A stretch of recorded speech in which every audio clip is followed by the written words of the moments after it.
तो नमस्कार दोस्तों, एमए हिंदी साहित्य के एक और नए वीडियो में आपका स्वागत है।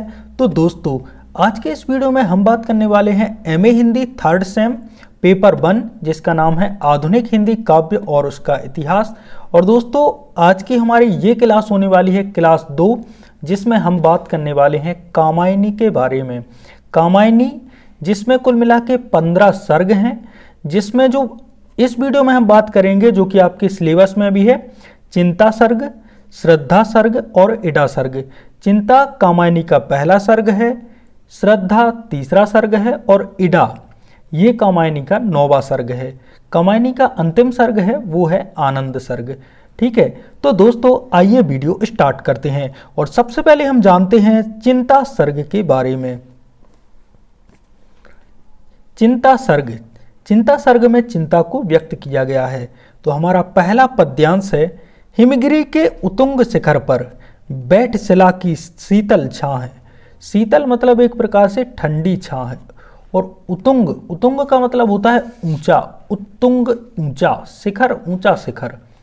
एक पुरुष भीगे नयनों से, भीगे नयन एक प्रकार से आंसुओं से, भीगे नयन मतलब आंसुओं से भीगा हुआ पुरुष है। देख रहा था प्रलय प्रवाह, प्रवाह प्रवाह आप लोग जानते हो। नीचे जल था ऊपर हिम था, एक तरल था एक सघन।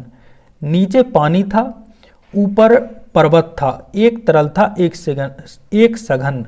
एक तत्व की ही प्रधानता, कहो इसे जड़ या चेतन। तो देखो, मैं व्याख्या करूं कुछ भी करूं, सबसे पहले मैं आप लोगों को बता देता हूं। ये है ना, ये मनु का वर्णन किया गया है। मनु एक व्यक्ति हैं जो कि हिमालय पर्वत पर बैठे हैं। अब दुनिया में कोई नहीं बचा, केवल मनु बचे हैं। तो अब वो वहाँ पे बैठे हैं, तो जहाँ वो हिमालय के ऊपर बैठे हैं वो रो रहे हैं भीगे नयनों से। एक पुरुष भीगे नयनों से देख रहा था प्रलय प्रवाह, प्रलय एक प्रकार से प्रलय देख रहा था। ठीक है, और यहीं से आपका जो चिंता है, अब देखो कोई अकेला इस दुनिया में कोई नहीं बचता, एक ही व्यक्ति बचता है, तो उसके मन में पता नहीं क्या क्या चिंताएं उत्पन्न होती हैं। और मनु यानी कि मन की दशा को यहाँ पर व्यक्त किया गया है। तो सबसे पहले जानते हैं संदर्भ। तो प्रस्तुत पद्य खंड आधुनिक काल के प्रमुख महाकाव्य कामायनी के चिंता सर्ग से उद्धत किया गया है। इसके रचयिता छायावादी कवि श्री जयशंकर प्रसाद जी हैं। यहाँ पर संदर्भ व प्रसंग दोनों लिखे हैं, लेकिन ये है इतना, ये यहाँ तक संदर्भ है। यदि बात की जाए इसके प्रसंग की, तो प्रसंग आपको लिख देना है अपने, मैं बता देता हूँ। प्रसंग में जल और बर्फ के माध्यम से, यहाँ पर जल और हिम यानी कि बर्फ, इसके माध्यम से एक ही तत्व की प्रधानता का संदेश दिया गया है। अब दोस्तों करते हैं अपन इस पद्यांश की व्याख्या। हिमालय पर्वत की एक ऊंची चोटी पर किसी शिला की शीतल छाया के नीचे बैठा हुआ एक पुरुष यानी कि मनु, अश्रुपूर्ण यानी कि आंसुओं से पूर्ण नेत्रों यानी कि आंखों से उस प्रलयकारी महा जल प्लावन का मतलब एक प्रकार से जहां केवल जल ही जल है, उसको देख रहा था, जिसने संपूर्ण देव जाति का विनाश कर दिया था। और उस जल प्लावन ने क्या किया था? संपूर्ण देव जाति का विनाश कर दिया था। मनु की दृष्टि जहां तक जाती है, उन्हें चारों ओर जल ही जल दिखाई दे रहा था। ऊपर पर्वत की चोटियों पर बर्फ जमी थी, तो नीचे सागर का जल हिलोरे ले रहा था। इस प्रकार चारों ओर जल का ही साम्राज्य था। पर्वत शिखर पर वही जल बर्फ के रूप में ठोस पदार्थ बन गया था, तो नीचे सागर में वही जल द्रव रूप में विद्यमान था। मूलतः बर्फ और जल एक ही तत्व हैं, किंतु उनके रूप अलग अलग हैं।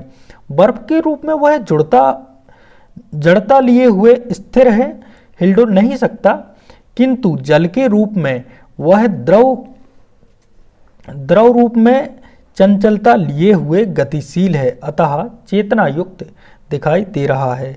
जड़ या चेतन यानी कि जड़ या चेतन, चेतना युक्त दिखाई दे रहा है। अब दोस्तों यहाँ पे इस पद्यांश में हम विशेष पढ़ रहे हैं, बाकी हम अन्य किसी में नहीं पढ़ेंगे विशेष, केवल हम व्याख्याएं करेंगे। संदर्भ तो एक ही बार होता है। विशेष कामायनी आधुनिक महाकाव्य है और कामायनी है इसको उपनिषद भी कहा गया है, छायावाद का उपनिषद भी कहा गया है। अतः इसमें मंगलाचरण की परंपरा का निर्वाह नहीं किया गया है। पिशाच जी ने प्रथम शब्द से ही कथा प्रारंभ कर दी है। प्रस्तुत छंद कामायनी का प्रथम छंद है और ये कामायनी का पहला छंद है। तो बस यहाँ से अपन खत्म करते हैं इसको। अब अपन आते हैं कामायनी के द्वितीय छंद और द्वितीय पद्यांश पर। दूसरा पद्यांश स्टार्ट होता है। आई होप आपको अच्छा दिखाई दे रहा होगा, मतलब हाँ आई थिंक हाँ। दूर दूर तक विस्तृत था हिम स्तब्ध उसी के हृदय समान। अब देखो विस्तृत मतलब आप लोग जानते हो बड़ा, एक प्रकार से विस्तार करना। हिम यानी कि हिमालय, स्तब्ध, स्तब्ध मतलब होता है जड़ता एक प्रकार से, और हृदय के समान। नीरवता से शिलाचरण से टकराता फिरता पवमान, पवमान। तो नीरवता, नीरवता कहलाती है जहां पे कोई भी ध्वनि ना हो। यहाँ पे दोस्तों पता है क्या है, मनु के हृदय की जो जड़ता है और उनके हृदय की जो नीरवता है, ठीक है, उसका चित्रण इस छंद में किया गया है। तो नीरवता सी शिलाचरण से टकराता फिर पवमान। शिला यानी कि चट्टान, ठीक है, चट्टान रूपी चरण से टकराता फिरता पवमान, पवमान यानी कि पवन जैसा। तरुण तपस्वी सा वह बैठा साधन करता सुर शमशान। तो तरुण, तरुण का मतलब होता है युवा, तपस्वी आप लोग जानते हो। सा वह बैठा, साधन, साधन एक प्रकार से, साधन यहाँ पे साधना को कहा गया है। सुर, सुर यानी कि देवताओं को सुर कहा जाता है। नीचे प्रलय सिंधु लहरों का, नीचे प्रलय यानी कि हिमालय के नीचे प्रलय, सिंधु यानी कि समुद्र, सिंधु यानी कि नदी नहीं है, सिंधु यानी कि यहाँ पे समुद्र है, समुद्र की लहरों का होता था सकरुण अवसान, यानी कि करुणा के साथ अवसान मतलब विनाश होता था। ठीक है, संदर्भ पूर्ववत है, यानी कि अब हम संदर्भ बार बार नहीं करेंगे, डायरेक्ट एक ही बार हमने आपको संदर्भ बता दिया है।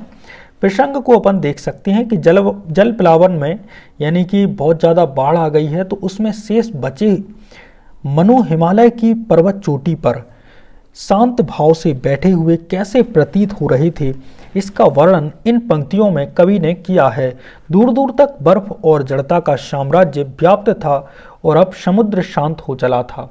प्रसाद जी ने यहाँ इसी दृश्य का चित्रण किया है।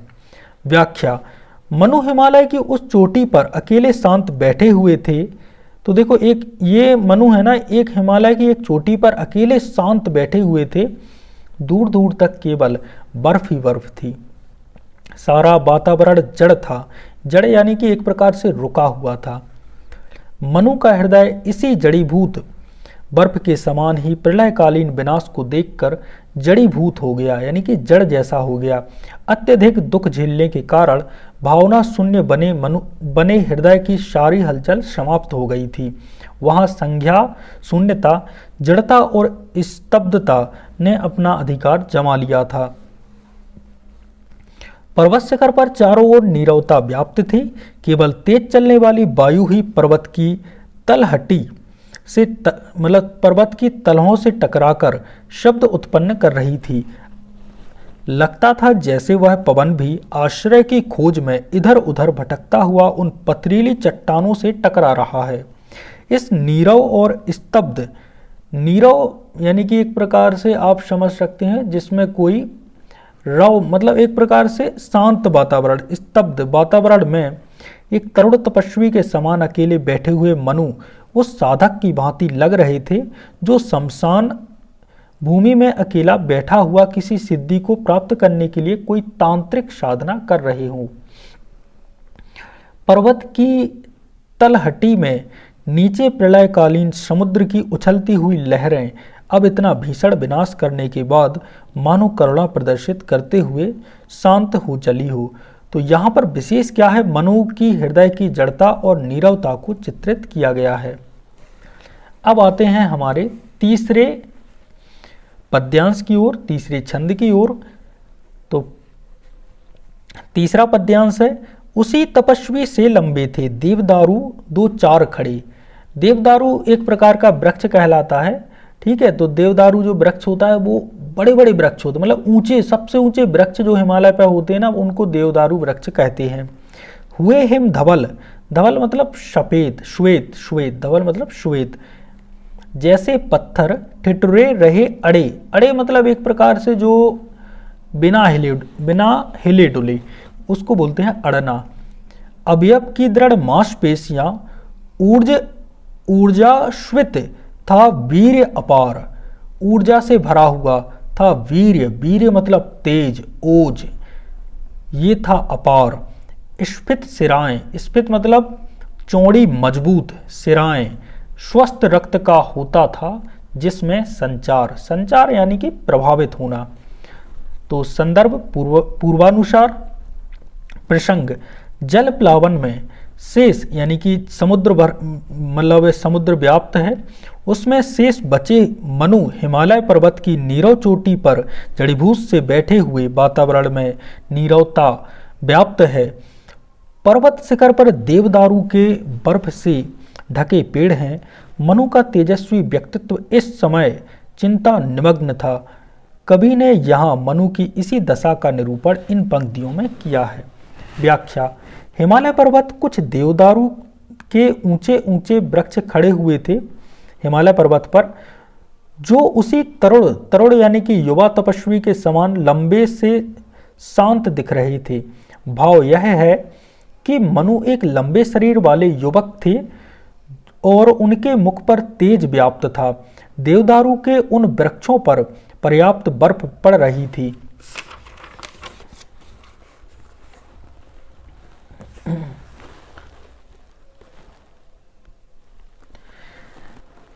जिससे वे सफेद दिखाई पड़ रहे थे और बर्फ से लदे वे पेड़ बिल्कुल शांत खड़े थे। ऐसा लगता था कि शीत की अधिकता से ठिठुर कर वे बिना हिले डुले शांत खड़े हुए हैं। मनु के शरीर की मांसपेशियां बहुत मजबूत थीं और उनमें पौरुष का ओज एवं तेज, ये दो गुण हैं, ओज और तेज, उमड़ता हुआ सा जान पड़ता था। शरीर की सिराएं पर्याप्त चौड़ी थीं जिनमें स्वस्थ रक्त प्रभावित हो रहा था। भाव यह है कि मनु प्रभावशाली, तेजस्वी और स्वस्थ शरीर के स्वामी थे। विशेष क्या है, उसी तपस्वी से लंबे देवदारू और पत्थर जैसे ठुटरे, यानी कि इनमें क्या है, जैसे शब्द का इस्तेमाल है, से और जैसे, तो ये उपमा अलंकार। कौन सा अलंकार? उपमा अलंकार। अब बात करते हैं हमारे चौथे छंद, चौथे पद्यांश के बारे में। चिंता कातर बदन हो रहा, पौरुष जिसमें ओतप्रोत, उधर उपेक्षामय यौवन का बहता भीतर मधुमय स्रोत। अब देखो, कातर, चिंता में व्याकुल, बदल रहा, पौरुष आप लोग जानते हो, ओतप्रोत होना, ओतप्रोत। उधर उपेक्षामय, उपेक्षामय मतलब एक प्रकार से अभाव, यौवन का अभाव, यौवन का बहता, यौवन का अभाव। भीतर मधुमय, मधुमय यानी कि मधुमय का मतलब एक प्रकार से यही यौवन को मधुमय कहा गया होगा, मधुमय स्रोत। बंधी महावट से नौका थी। अब देखो, बंधी महावट कहा जाता है, आई थिंक विशाल वृक्ष को, एक बड़े वृक्ष को महावट कहा जाता है। नौका यानी कि नाव थी, सूखे में अब पड़ी रही, उतर चला था यह जल प्लावन। प्लावन मतलब प्रलयकालीन जल, ठीक है, जल प्लावन मतलब प्रलयकालीन जल। और निकलने लगी थी मही, मही कहते हैं पृथ्वी को, यानी कि धरती दिखाई देने लगी थी। तो यहाँ पे क्या है, यहाँ पे चिंता निमग्न व्यक्ति की जो मनोदशा है उसका वर्णन किया गया है। संदर्भ पूर्वानुसार। प्रसंग प्रलय काल में शेष बचे मनु हिमालय पर्वत की चोटी पर बैठे हुए उस भयंकर जल प्लावन को देख रहे थे जिसने संपूर्ण देव जाति का विनाश कर दिया था। मनु दुखी, निराश और चिंतित थे, जिससे उनके हृदय की यौवन सुलभ भावनाएं दब गई थी। अब प्रलय काल की बाढ़ धीरे धीरे उतरने लगी थी और पृथ्वी का कुछ भाग जल से बाहर निकलने लगा था। इन पंक्तियों में कवि ने इन्हीं वृत्तांत का वर्णन किया है। अब करते हैं इस प्रसंग की व्याख्या। मनु का मुख चिंता के कारण दीन एवं कातर सा दिखाई देने लगा था। कातर मैंने पहले मतलब दीन यानी कि दयनीय और कातर यानी कि व्याकुल सा दिखाई दे रहा था। एक तरुण के मुख पर जो सहज प्रफुल्लता एवं मधुरता दिखाई देनी चाहिए, यानी कि एक युवा के मुख पर जो प्रफुल्लता और मधुरता दिखाई देनी चाहिए, उसका यहाँ नितांत अभाव था, यानी कि यहाँ बिल्कुल अभाव था। यद्यपि मनु एक स्वस्थ एवं हष्टपुष्ट युवक थे तथा उनके शरीर में पौरुष का ओज एवं तेज विद्यमान था, तथापि चिंता निमग्न होने के कारण उनका मुख मुरझाया हुआ सा दिख रहा था। ऐसा लगता था कि इस युवक के हृदय में यौवन की मधुर भावनाएं विद्यमान तो हैं, किंतु इसने जानबूझकर उन भावनाओं की उपेक्षा कर दी है। उन भावनाओं की उपेक्षा यानी कि यौवन का अभाव, यानी कि उनको हटा दिया है। देवजाति के विनाश के कारण दुखी एवं चिंतित मनु के लिए यह स्वाभाविक ही था कि वे यौवन की उन मधुर भावनाओं की ओर ध्यान ना दें। मनु की नाव विशाल वटवृक्ष से बंधी हुई थी। पहले वह नाव जल में थी, किंतु अब प्रलयकालीन जल के धीरे धीरे कम होने से नाव सूखे स्थान में दिखाई पड़ रही थी। देवजाति को विनष्ट कर देने वाला वह भयंकर जल प्लावन अब उतरने लगा था और वह पृथ्वी जो पहले जलमग्न हो गई थी, अब धीरे धीरे कुछ कुछ दिखाई देने लगी थी। तो यहाँ पर विशेष क्या है, चिंता निमग्न व्यक्ति की मनोदशा का वर्णन किया गया है। अब बात करते हैं हमारे 5वें प्रसंग के बारे में, 5वें पद्यांश के बारे में। निकल रही थी मर्म वेदना, करुणा विकल कहानी सी, वहां अकेली प्रकृति सुन रही, हंसती सी पहचानी सी। तो निकल रही थी मर्म यानी कि हृदय से, वेदना यानी कि पीड़ा, मनु के हृदय से पीड़ा निकल रही थी, और वहाँ अकेली प्रकृति जैसी सुन रही थी, हंसती सी पहचानी सी। अब देखो दोस्तों, संदर्भ इसका पूर्वानुसार है। प्रसंग मनु प्रलय काल में हुए भीषण विनाश से चिंतित एवं संतृप्त होकर हिमालय पर्वत की चोटी पर बैठे हुए विचार कर रहे हैं। एक एक करके पूर्ववत से जुड़ी घटनाएं उनकी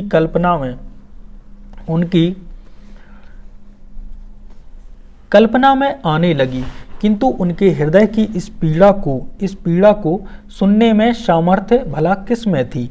कवि इसी पीड़ा का वर्णन कर रहा है। व्याख्या: मनु अपने समाज एवं जाति के विनाश से अत्यंत दुखी एवं चिंतित थे। यानी कि यदि किसी का समाज व जाति उसका विनाश हो जाता है तो वो अत्यंत दुखी एवं चिंतित हो जाता है, ये लाजमी है। अभी तक तो यह पीड़ा उनके हृदय में छुपी हुई थी, अब मनु के हृदय में ये पीड़ा छुपी हुई थी, किंतु वह अब वेदना जो अब है ना, वेदना है वह, किंतु अब वह वेदना धीरे धीरे शब्दों के माध्यम से, मनु के शब्दों के माध्यम से एक ऐसी कहानी बनकर उनके हृदय से निकलने लगी थी जिसे सुनकर सुनने वाले का हृदय करुणा से भरकर व्याकुल हो सकता था। किंतु उस करुणा विकल कहानी को सुनने वाला कौन था? वहाँ कोई नहीं था। सब लोग तो मृत्यु के मुख में समा चुके थे। हाँ, एकमात्र प्रकृति ही उस व्याकुल बना देने वाली करुण कहानी को सुनकर उपहास भरी हुई हंसी हंस रही थी। अब मनु की कहानी कौन सुनेगा? वहाँ कोई बचा नहीं, मनु तो आखिरी इंसान है। तो प्रकृति सुन रही है उस कहानी को और व्याकुल बना देने वाली करुण कहानी को सुनकर उपहास बना रही है, एक प्रकार से हंस रही है। क्योंकि प्रकृति तो कई बार ऐसे जल प्लावन, ऐसे विनाश देख चुकी थी। प्रकृति ने तो कई बार वाकई में देख लिए हैं ऐसे जल प्लावन विनाश, अतः उसके लिए तो वह करुणा विकल कहानी भी पूर्व परिचित थी। तो ये बात भी आपको ध्यान में रखनी है कि प्रकृति के लिए कोई भी करुणा या विकल कहानी पूर्व परिचित रहती है, यानी कि पहले से ही प्रकृति उससे परिचित रहती है। तो इसमें मर्म वेदना की तुलना करुणा विकल कहानी से की गई है, अतः तुलना की गई है तो उपमा अलंकार है। अब बात करते हैं हमारे अगले पद्यांश की, ओ चिंता की पहली रेखा। ओ यानी कि एक प्रकार से संबोधन है। ओ चिंता, चिंता की पहली रेखा। प्रथम उन्मेष, पहली रेखा एक प्रकार से पहला उन्मेष।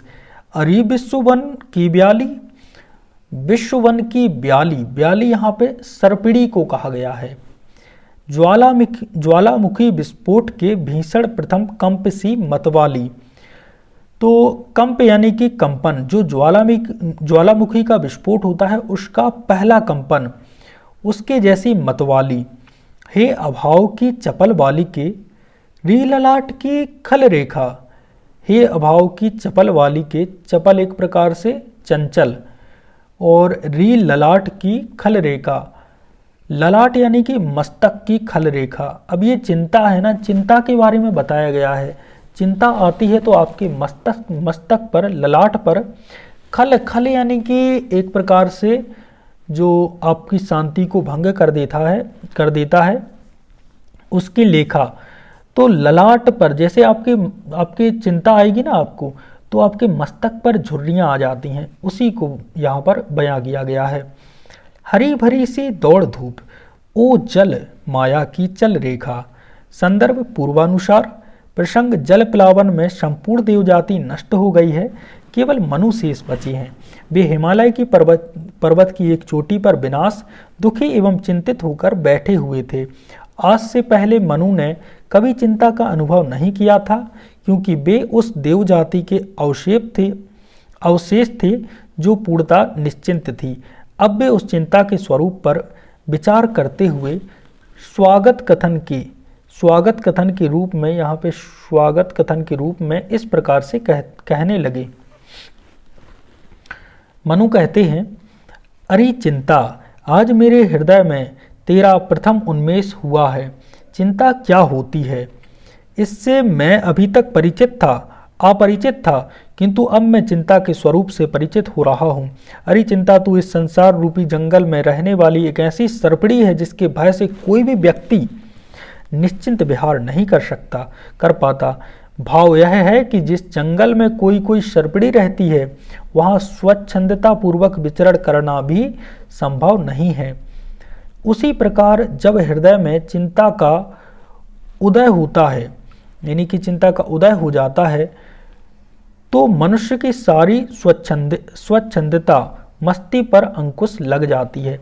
अब यहाँ पर जल माया है ना, तो जल माया का अर्थ होता है मृग तृष्णा, ठीक है, यानी कि ऐसा जल जो प्रतीत है, लेकिन देखो ऐसे ही चिंता को जल माया कहा गया है।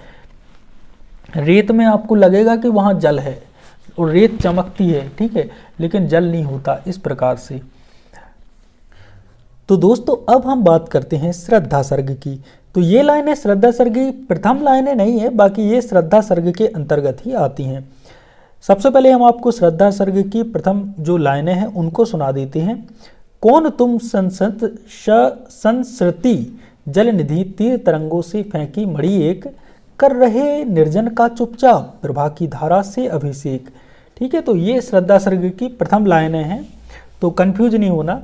अब हम इस पद्यांश को, ये इम्पोर्टेंट है इसलिए इसमें दिया गया है और हम इसे ही डिस्कस करेंगे। और देखो वह सुंदर दृश्य, क्योंकि देखो आपके एग्जाम की दृष्टि से तो यही इम्पोर्टेंट रहने वाला है। आपकी जो हमने चिंता सर्ग बताई उसमें जो हमने 6 पद्यांशों को बताया है वो इम्पोर्टेंट है। अब यहाँ पे भी हम 6-7 श्रद्धा सर्ग में बताएंगे तो ये इम्पोर्टेंट है। बाकी देखो इम्पोर्टेंट तो पूरी कामायनी है, ठीक है, मतलब कामायनी के ये तीनों सर्ग चिंता, श्रद्धा और इड़ा, ये सभी इम्पोर्टेंट है। बट देखो मुख्य रूप से चिंता श्रद्धा को मैं कराऊंगा पूरा, और इड़ा को मैं केवल एक ही उसका मतलब पद्यांश करवाऊंगा। ओके। और देखो वह सुंदर दृश्य, नैन का इंद्रजाल अभिराम, कुसुम वैभव में लता समान। अब देखो कुसुम वैभव,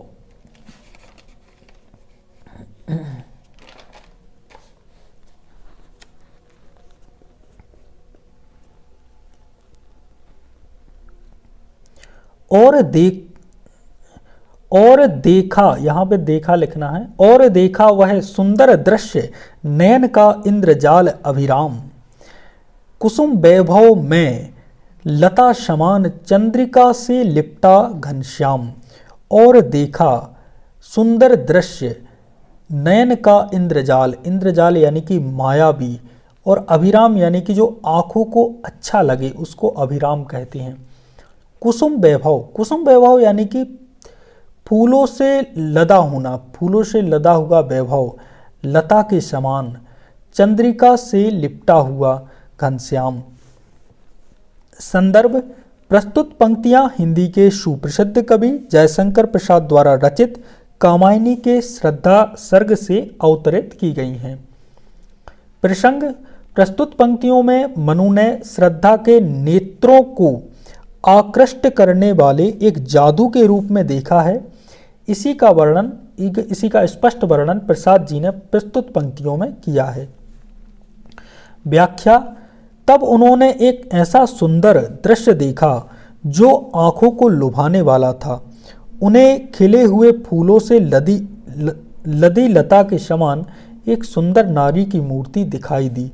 उसे देखकर मनु को ऐसा लगता था कि यह नारी श्रद्धा पुष्प शोभा से युक्त लता के समान है और वह अपने गौर शरीर पर नील रोमों वाले मेषों का चर्मखंड पहने हुए थी जो ऐसा लगता था कि मानो कोई श्यामल मेघखंड ज्योत्सना से अनुरागवश लिपट रहा हो। इनमें विशेष क्या है? प्रस्तुत पंक्तियों में हर्ष, आवेग और रति के भाव अभिव्यक्त हैं। अलंकार, कवि ने श्रद्धा में दृश्य इंद्रजाल और घनश्याम का आरोप करके निरंग रूपक तथा रूपक अतिशयोक्ति अलंकारों को अपनाया है। लता के समान कहकर उपमा अलंकार का भी प्रयोग किया है। अब हम बात करते हैं हमारे अगले पद्यांश की। हृदय की अनुकृति वाह उदार, एक लंबी काया उन्मुक्त। तो हृदय की अनुकृति मतलब हृदय की छाया, बाह यानी कि बाहर का, बाहरी, उदार एक प्रकार से गुण है। हमारे अच्छे गुण उदार कहलाते हैं, तो जिनमें हमारी ममता, उपकार, परोपकार, ये सब उदारता के गुण हैं। एक लंबी काया यानी शरीर। उन्मुक्त मतलब होता है स्वच्छंद। मधु पवन क्रीडित ज्यों शिशुताल, तो मधु यानी कि मधुर पवन, क्रीडित ज्यों यानी कि जैसी, शिशुताल, शिशु साल होना चाहिए, शिशु साल है आई थिंक, क्योंकि देखिए यहाँ पे देख सकते हैं अपन, एक प्रकार से साल होता है, क्योंकि साल यहाँ पे ताल गलत है, यहाँ पे साल लिख देना आप लोग, शिशु साल, ठीक है, साल ये लिख दिया मैंने यहाँ, शिशु साल, क्योंकि शिशु मतलब होता है छोटा, साल यानी कि साल का वृक्ष, यहाँ पे छोटे साल के वृक्ष की बात की गई है। सुशोभित हो सौरव संयुक्त, तो सुशोभित होना, सौरव का मतलब होता है सुगंध, और संयुक्त यानी कि होता है युक्त के साथ, संयुक्त होकर। संदर्भ, प्रस्तुत पंक्तियां यानी कि ये पूर्ववत ही है, हिंदी के सुप्रसिद्ध कवि जयशंकर प्रसाद द्वारा रचित कामायनी के श्रद्धा सर्ग से अवतरित हैं। प्रसंग, प्रस्तुत पंक्तियों में मनु के नेत्रों के समक्ष नयनाभिराम इंद्रजाल की तरह रमणी खड़ी हुई थी। मनु को श्रद्धा का सौंदर्य जैसा प्रतीत हुआ। प्रसाद जी प्रस्तुत पंक्तियों में उसी का वर्णन कर रहे हैं। व्याख्या, आगंतुक श्रद्धा की उन्मुक्त लंबी काया उसके हृदय की उदारता को प्रकट कर रही है। उसकी उन्मुक्त लंबी काया यौवन की स्वाभाविक चंचलता और अलहड़पन से अत्यधिक शोभायमान हो रही थी। उसके रूप को देखकर मनु को ऐसा लगता था कि मानो छोटा सा सुगंधित साल वृक्ष बासंती वायु की क्रीड़ा से चंचल हो रहा है। इसमें विशेष क्या है ये आप लोग देख लीजिएगा। अब आते हैं हम हमारी अगली पंक्तियों पर। नील परिधान बीच सुकुमार, खल रहा मृदुल अधखुला अंग, खिला हो ज्यों बिजली का फूल, मधुबन बीच गुलाबी रंग। अब देखो नील परिधान यानी कि एक प्रकार से नीले रोम वाला परिधान, एक प्रकार से शरीर, बीच सुकुमार, खल रहा मृदुल अधखुला अंग। मृदुल का मतलब होता है कोमल स्वभाव वाला या एक प्रकार से कोमल। अध खुला यानी कि आधा खुला हुआ अंग, अभी खुल रहा है, खल रहा है। खिला हो ज्यों बिजली का फूल, मधुबन बीच गुलाबी रंग, मधुबन के बीच गुलाबी रंग। अब देखो संदर्भ ये पूर्ववत है तो आप लोग पढ़ लेना। प्रसंग प्रस्तुत पंक्तियों में श्रद्धा के शारीरिक सौंदर्य का सुंदर एवं प्रभावशाली चित्रण किया गया है। व्याख्या, प्रस्तुत पंक्तियों में श्रद्धा नीले रंग के रोमों वाला मेष चर्म पहने हुए थी। वह उसके शरीर को पूरी तरह नहीं ढक पा रहा था, उससे उसके शरीर के आधे अंग ढक रहे थे और आधे अंग दिखाई दे रहे थे। मेष चर्म बादलों के समूह के समान था और उसके बीच से झांकते श्रद्धा के गुलाबी गोरे अंग फूल और बिजली जैसे लग रहे थे। यहाँ पर क्या है, नारी के शरीर को बिजली कहना, नेत्रों को चकाचौंध कर देने वाली और जलाने वाली दीप्ति बताया गया है। प्रस्तुत पंक्तियों में हर्ष और रति के भाव स्पष्ट दिखाई दे रहे हैं। तो हमारा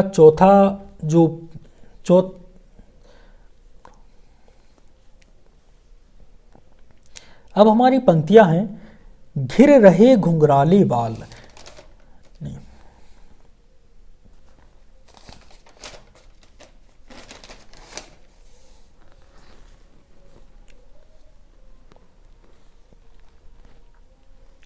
अब हमारी अगली पंक्तियां हैं, घिर रहे हैं घुंघराले बाल, अंश अवलंबित मुख के पास। अंश मतलब कंधा, तो जो घुंघराले बाल हैं वो कंधे तक आ रहे हैं। नील घन शावक से सुकुमार, शावक मतलब एक प्रकार से शिशु, और घन शावक यानी कि शिशु जैसा बादल। सुधा भरने को सिंधु के पास, सुधा यानी कि अमृत, सिंधु यानी कि समुद्र। सिंधु यहाँ पे एक प्रकार से समुद्र को कहा गया होगा। और उस मुख पर वह मुस्कान, रक्त किसलय पर ले विश्राम, अरुण की एक किरण अम्लान, अधिक अलसाई हो अभिराम। तो प्रसंग पूर्ववत है, व्याख्या संदर्भ पूर्ववत है। प्रसंग देखिए, मनु श्रद्धा से बहुत प्रभावित हुए, उन्हें उसका प्रत्येक भाव अनुपम प्रतीत हुआ। उसकी बिखरी केश राशि और मुस्कान का चित्रण करता हुआ कवि कहता है। व्याख्या, श्रद्धा के मुख के चारों ओर कोमल और घुंघराले बाल घिरे हुए थे। एक हुए को अलग कर दो, जो कंधों पर पड़े हुए थे। उन्हें देखकर ऐसा प्रतीत होता था कि जैसे नीले रंग के छोटे छोटे मेघ शिशु अमृत भरने के लिए चंद्रमा के चतुर्दिक यानी कि चारों ओर घिर रहे हो। श्रद्धा के स्वाभाविक सौंदर्य मंडित मुख तथा लालिमा युक्त होठों पर आई मंजुल मुस्कान ऐसे प्रतीत होती थी जैसे उदयकालीन रवि कोई शुभ्र रश्मि नवोदित रक्तिम किसलय के ऊपर विश्राम कर रही हो और आलस्य से भरकर सुंदर अंगड़ाई ले रही हो। भाव यह है कि श्रद्धा के रक्ताभ कपोलों पर खींची हुई स्मित रेखा ऐसी प्रतीत होती थी जैसे नवल लालिमा युक्त किसलयों के ऊपर क्रीड़ा करती हुई बाल रूप की कोई किरण हो। इसमें विशेष क्या है, उपमा अलंकार का प्रयोग किया गया है, माधुर्य भाव, संयोग श्रृंगार रस है और पद्य छंद है। अब हमारे नेक्स्ट पंक्तियों की बात करते हैं। विषमता की पीड़ा से व्यस्त हो रहा स्पंदित विश्व महान, यही सुख दुख, दुख सुख विकास का सत्य, और यही भूमा का मधुमय दान। विषमता क्या कहलाती है, विरोधी स्थितियां। जब विरोधी स्थितियां होती हैं तो उन्हें विषमता कहा जाता है। स्पंदित एक प्रकार से गतिशीलता को स्पंदित कहते हैं। यही सुख दुख, विश्व आप लोग जानते हो संसार, यहाँ पे भूमा एक शब्द आया है तो भूमा कहते हैं विराट चेतना को। ये आप लोगों को ध्यान में रखनी है, भूमा विराट चेतना को। मधुमय दान यानी कि मधुर दान यानी उपहार। संदर्भ, प्रस्तुत पंक्तियां हिंदी के सुप्रसिद्ध कवि जयशंकर प्रसाद द्वारा रचित कामायनी के श्रद्धा सर्ग से अवतरित हैं। प्रसंग, प्रस्तुत पंक्तियों में जीवन के सुख दुख की विषमता के महत्व को समझाती हुई श्रद्धा मनु से कह रही है। क्या कह रही हैं? व्याख्या। प्रस्तुत पंक्तियों में श्रद्धा ने आशा और उत्साह भरते हुए मनु से कहा, चिदानंद शिव का स्मरण होने के कारण यह विश्व महत्वशाली है। यहाँ तुम जो चंचलता, गति, क्रियाशीलता और चमत्कार देखते हो वह इसलिए है कि यह विश्व सुख दुखादि और द्वंद्व जन्य द्वैत भावना की अनुभूति से पूर्ण है। इतना ही नहीं, विषमता से उत्पन्न यह दुखानुभूति यानी कि दुख की अनुभूति ही आनंद की प्राप्ति का निमित्त कारण है। अतएव इस दुख को, इस वेदना को आत्मरूप निर्विकार और अनंत पुरुष का अनुग्रह के कारण प्राप्त वरदान समझो। बस विशेष आप लोग देख सकते हैं। और इसके बाद 7वां देखिए, यहाँ पे इसको मैं केवल पंक्तियों को पढ़ देता हूँ। दुख की पिछली रजनी, बीच विकसता सुख का नवल प्रभात, एक पर्दा। देखो, दुख की पिछली रजनी यानी कि रात, दुख की पहली रात, पिछली रात, नवल प्रभात यानी कि नया सवेरा, एक पर्दा, झीना नील छिपाए जिसमें सुख की गात। अब देखो यहाँ पे एक शब्द आया है गात, तो गात का अर्थ होता है शरीर।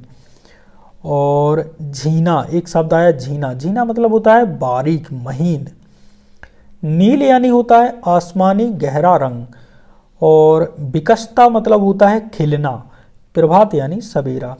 तो इनके मैंने सभी के अर्थ बता दिए हैं। प्रसंग पूर्ववत ही है, नहीं संदर्भ पूर्वत है, प्रसंग इसमें दिया गया है, संदर्भ नहीं दिया गया है। तो आपको संदर्भ करना है जो मैंने आपको बताया है, यानी कि ये संदर्भ आप लोग कर सकते हैं। व्याख्या यहाँ पर दी हुई है और आप लोगों को इसको पढ़ लेना है, क्योंकि ये जो वीडियो है ना बहुत लंबा जा रहा है। तो यहाँ पर अब मैं डायरेक्ट आता हूँ इडा सर्ग पर। अब बात करते हैं इडा सर्ग की। इडा सर्ग पर आने से पहले मैं आप लोगों को बता दूँ, इसका केवल एक ही पद्यांश अपन लेंगे।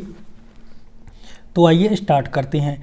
किस गहन गुहा से अति अधीर, किस गहन, गहन यानी कि गहरी, गुहा यानी कि गुफा, से अति अधीर, अधीर का मतलब होता है जिसमें बहुत, अति मतलब बहुत ज़्यादा, अधीर यानी कि धैर्य ना हो, बहुत ज़्यादा धीरज ना हो, झंझा प्रवाह है, सा निकला यह जीवन विक्षुब्ध महासमीर। झंझा, झंझा यानी कि तेज प्रचंड प्रवाह है। सा निकला यह जीवन विक्षुब्ध, विक्षुब्ध यानी कि एक प्रकार से क्रोध जैसा। महासमीर का मतलब होता है महा यानी कि एक प्रकार से भयंकर, समीर यानी कि हवा यानी कि भयंकर तूफान। ले 7 विकल परमाणु पुंज नभ, पुंज का मतलब होता है एक प्रकार से समूह है, और विकल मतलब होता है व्याकुल, व्याकुलता के साथ एक पुंज नभ आया है। आकाश, नभ यानी कि आकाश।